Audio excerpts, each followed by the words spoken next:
जब हमारी मांगे पूरी होंगी। ये सभी लोग सेवा, समायोजन सेवा, सुरक्षा, इसके साथ ही अपील प्रावधान, प्रमोशन की मांग पर डटे हैं। सरकार को सभी ने अल्टीमेटम दे दिया है कि अगर 48 घंटे के भीतर हमारी मांगे पूरी नहीं होती हैं तो भूख हड़ताल ये करेंगे और सड़क पर उतरने के लिए तैयार हैं।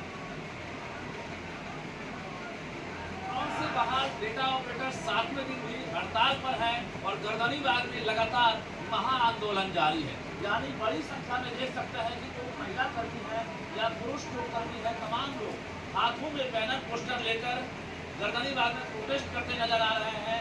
एक ही मुख्य मांग है, सेवा समायोजन, यानी सेवा स्थायी की मांग को लेकर तमाम जो डेटा ऑपरेटर है वो आवाज बुलंद कर रहे हैं और पंचायत से लेकर सचिवालय तक सभी कामकाज ठप हो चुका है, कंप्यूटर शटडाउन हो चुका है।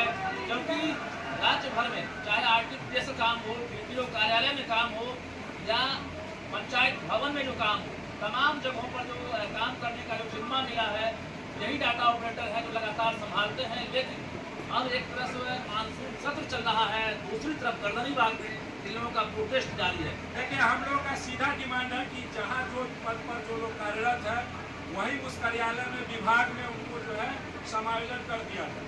अगर सरकार इस तरह का जो है रवैया अपनाएगी, सरकार हमारी सेवा को समायोजित नहीं करेगी, विभागीय भुगतान नहीं करेगी, अपील का प्रावधान जो भी व्यवस्था है, वेतन मांग नहीं करेगी, लेवल 4 का दर्जा हमको नहीं देगी और डाटा मैनेजर का पोस्ट जो कि हम कल बोले तो डाटा मैनेजर आप दीजिए। अभी तक तो सरकार को कोई असर नहीं पड़ा, लेकिन सारा ऑफिस बिहार में बंद है। कोई ऐसा ऑफिस नहीं है सारा जहाँ पे हम लोगों के द्वारा काम किया जाता है। हर एक जगह काम ठप है, फिर भी सरकार हम लोग का मांग पूरी नहीं कर रही है, जो कि सरासर गलत है। अगर सरकार हम लोग का मांग पूरा नहीं करता है तो इसका असर आपको चुनाव में देखने को मिलेगा। यहाँ 25,000 की संख्या नहीं है, 25 लाख के बराबर है। नौकरी कर रहे हैं। हम 7 साल से हैं सामान्य प्रशासन विभाग में। हम सरकार से सिर्फ इतना पूछना चाहते हैं कि जो इतना ऐलान करती है हम 2 लाख नौकरियां देंगे, 10 लाख नौकरियां देंगे, कम से सरकार से इतना कम देंगे जो उन्हीं के यहाँ 25 साल से 20 साल से 5 साल से 7 साल से जो जॉब कर रही है, तो पहले उनका समायोजन क्यों नहीं कर देते रहे हम? देखिए, मंत्री जी आज आए थे, विधायक जी आए थे, घोष बाबू जो जदयू से थे और हम लोग आईटी मिनिस्टर सर से भी मुलाकात किए थे। लेकिन जो एक समुचित जो हमारे लिए निर्णय होना चाहिए सर, वो आज तक असंवेदनशील है। ये इतना महत्वपूर्ण काम आज उत्तरी बिहार में बाढ़ चल रहा है सर, उसमें हमारी डाटा एंट्री ऑपरेटर प्रोग्रामर 24 घंटा ऑन ड्यूटी दे रहे हैं, लेकिन उनकी अपनी तक आज तक ये नहीं कि आप उनको सम्मान दें। एफआईआर का जो काम चल रहा है, एसआईआर में 24 घंटा हमारे साथी के वहाँ के साथी को अभी तक सर रोके हुए, इसलिए कि हमारे साथी के द्वारा निर्वाचन जो संवैधानिक प्रक्रिया उसमें डिस्टर्ब ना हो। आपदा के जो साथी है उनको रोके हुए, लेकिन अब नहीं होगा। 48 घंटा के अंदर जो वृक्ष को हम दिए हैं उसमें पानी ही नहीं देंगे, फल कब होगा?